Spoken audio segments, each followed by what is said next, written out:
Retornamos então para termos esse momento de diálogo a respeito das Sagradas Escrituras. Começamos com a pergunta do Davi Vasconcelos. Padre, além da oração, com as leituras diárias disponibilizadas pela Igreja, como ter mais intimidade com a Bíblia? Veja, Davi, uma das coisas que talvez possa parecer estranho, seria importante você, em primeiro lugar, né, ter intimidade com aquilo que é a vida espiritual da Igreja. Então, a vida dos santos é muito importante. Além da vida dos santos, livros como A Imitação de Cristo, etc., são livros que vão fazer com que você tenha intimidade com a luz sobrenatural. Ou seja, é importante que você, em primeiro lugar, na sua vida de oração, faça a experiência, né, de ser iluminado pela luz sobrenatural. Por quê? Porque é uma experiência básica e fundamental para a vida espiritual. Se você quiser saber um pouco mais sobre isso, nós temos vários cursos aí falando. Um deles é o Ensina-nos a Orar, mas também o curso nosso sobre o caminho da perfeição de Santa Teresa. É importante que você tenha uma vida espiritual e a partir dessa vida espiritual você se acostume a receber a luz do Cristo ressuscitado. Uma vez que você começou a ter essa experiência dessa luz que te ilumina, aí você começa, então, você pode então ler as Sagradas Escrituras. Mas para ler as Sagradas Escrituras, é necessário também, muitas vezes, você ir atrás de alguns comentários ou exegetas, né, conhecidos, doutores da Igreja. Por quê? Porque isso também ajuda você a aprender. Uma das coisas fantásticas, um dos instrumentos fantásticos para você aprender a Bíblia com essa chave de leitura espiritual da Igreja, dos chamados 4 sentidos da Escritura, é a Catena Áurea de Santo Tomás de Aquino. Então, através da Catena Áurea, ele coloca ali, né, para cada versículo dos Evangelhos, comentários de padres da Igreja, e através desses comentários, né, você vai lá e consegue ver como que se lê. Então você medita aqueles comentários, mais do que ficar somente no texto das Sagradas Escrituras. Porque aí você aprende a ler com a Igreja. Né? Felipe Melo. Padre Paulo, quais os critérios básicos para interpretar a Bíblia como a Igreja interpreta? Felipe, veja, aquilo que eu estava dizendo. A Igreja, ela interpreta a Bíblia no chamado sentido literal e sentido espiritual. Portanto, nunca nós devemos ler a Bíblia somente no sentido literal. Infelizmente é isso que fazem os exegetas modernos. Eles pegam a Bíblia como se fosse um livro do passado e destrincham aquilo. Mas o sentido literal, embora ele seja muito importante, Santo Tomás de Aquino diz que o sentido literal é a base de tudo, em cima dele nós temos que enxergar os outros sentidos, chamados sentidos espirituais. O sentido espiritual, eles são basicamente 3. O sentido moral, em que eu consigo ver ali naquilo que está sendo narrado uma norma de vida, como eu devo me comportar. Depois, um chamado sentido alegórico. No sentido alegórico, você vai buscar sempre Jesus. Você deve procurar sempre Jesus que está ali, né? E que, embora não esteja explicitamente presente, a Igreja sempre viu Jesus presente. Então, por exemplo, na criação do homem, eu citei aqui no bloco passado, sei lá, Adão dormiu e Deus tirou Eva do lado de Adão. Ah, o Cristo dormiu na cruz e Deus tirou do lado do Cristo, que brotou água e sangue, a Igreja. Noé entrou na arca, a arca era de madeira. Aí a cruz de Cristo que salvou a todos nós do dilúvio. Abraão, né, sai da sua terra e vai e com a grande fé sacrifica Isaac. No Isaac sacrificado, nós vemos o quê? O pai, né, que entrega o seu filho na cruz. E assim por diante. A gente sempre encontra o Cristo, é o sentido alegórico, né, que deve estar lá presente. E o terceiro sentido espiritual é o sentido chamado anagógico, porque nos fala, né, da realidade do céu. Quando diante de um texto bíblico, então você deve pegar esse sentido literal, entendê-lo, por isso a exegese é importante, compreendê-lo com profundidade, mas depois você deve sair disto e procurar o sentido espiritual. É por isso que eu dizia, na resposta anterior, que você precisa primeiro se habituar com a luz sobrenatural da graça, ou seja, com a luz do Cristo ressuscitado, que ilumina a verdade. Senão você não vai conseguir encontrar isso lá nas Sagradas Escrituras. Não é? Então nem sempre as pessoas estão prontas para ler as Sagradas Escrituras. Gabriel Henrique, padre, sou seminarista, venho perguntar para o senhor qual a melhor tradução da Bíblia para estudos. Veja, Gabriel, é difícil a resposta. Vou dizer por quê. Porque todas as traduções que nós temos atualmente, todas elas têm algum defeitinho, não é? Para estudar, eu gosto muito das notas. Atenção, a palavra, as notas da Bíblia do Peregrino, né? Essa Bíblia aqui. Por quê? Porque o padre Alonso Schöckel, que fez essas notas aqui, ele fez essas notas com uma sabedoria espiritual muito grande, fazendo algo que hoje os exegetas não ousam fazer, que é comentar a Bíblia com a Bíblia e ler a Bíblia como um todo. Hoje, os exegetas têm essa mania de fatiar a Bíblia. Então, o que acontece? Eles dizem, não, essa aqui é a teologia de Marcos, a teologia de Lucas é outra. Então, você já não pode pegar um versículo de Marcos e usar para interpretar Lucas. Pecado mortal, porque é outra teologia. Mas, gente, o autor é o mesmo, é o Espírito Santo. Então, o padre Alonso Schöckel, ele lê a Bíblia com a Bíblia e isso é muito bom. Então, estou falando das notas de rodapé. A tradução do padre Alonso Schöckel, ela não é uma tradução literal. E essa é a dificuldade dela. Ela é uma tradução que tenta expressar dentro da cultura hebraica ou da cultura da língua grega o que o autor está dizendo. Então ele faz adaptações. Então tem essa dificuldade. A Bíblia de Jerusalém, na edição antiga, ela era um pouco melhor. A edição atual fez opções textuais, às vezes um pouquinho ousadas, assim, meio liberais. Então a Bíblia de Jerusalém é meio problemática.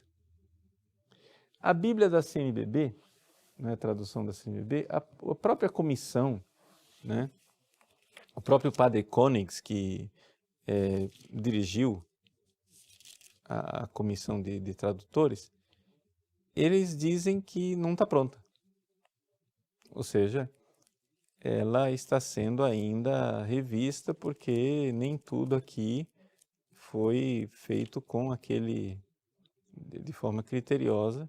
Então, ainda não é uma obra unitária a Bíblia da CNBB. Ainda é uma obra de um pouco de retalhos, porque, claro, cada autor pegou um livro, foi traduzindo, tentaram fazer uma revisão para unificar as coisas, mas ainda há coisas assim que causam um pouco de perplexidade, embora é uma tradução muito boa, uma tradução boa. Porém, os próprios autores dizem que ela ainda não está terminada. A Bíblia da Ave Maria, ela tem um quê interessante, porque ela tenta ficar naquilo que são as formulações mais tradicionais que nós estamos acostumados. Por quê? Porque, na realidade, uma Bíblia católica, ela deveria ser traduzida usando as opções de tradução da chamada Neo-Vulgata.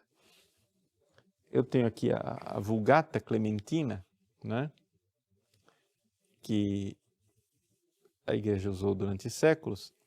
Esse texto aqui da Vulgata, ele foi revisto depois do Vaticano II pelos exegetas, nas opções textuais, etc., etc., e se tornou então o que nós chamamos de Neo-Vulgata. Eu não trouxe aqui a Neo-Vulgata, eu só me lembrei quando cheguei aqui hoje, podia ter trazido para vocês verem a Neo-Vulgata, tenho lá em casa.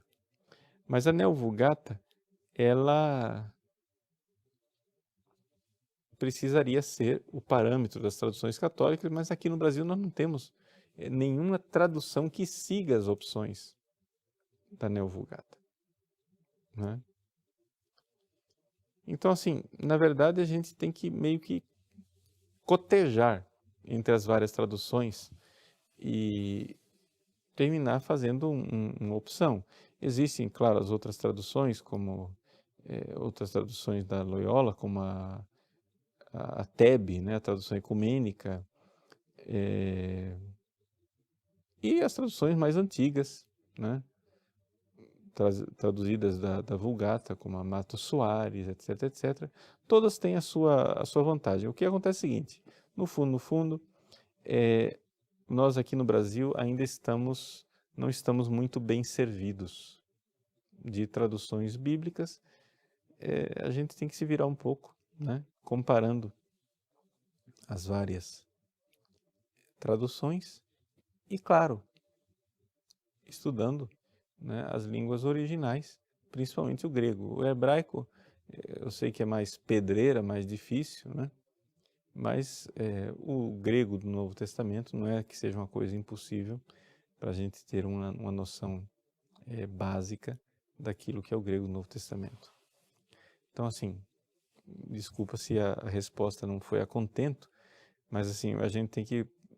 A solução é ter várias Bíblias, né? E cotejar um pouco uma com a outra. Vinícius Boer Bonafini, padre, sua bênção. Muitos evangélicos alegam que a igreja primitiva não é a igreja católica, apostólica romana. Isso está certo? Vinícius, veja,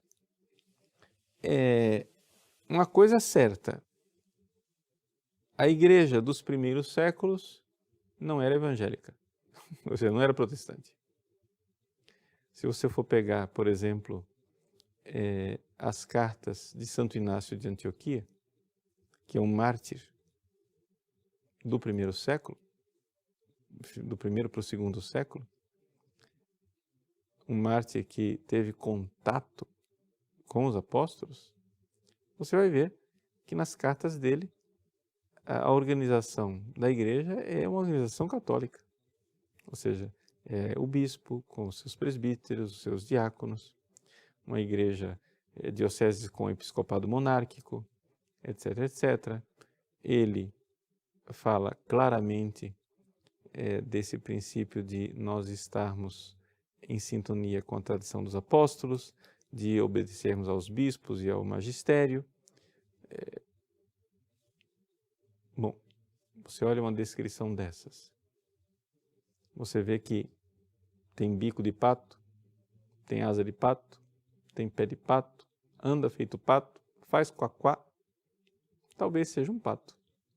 Essa descrição aqui, eu acho que é da Igreja Católica, né?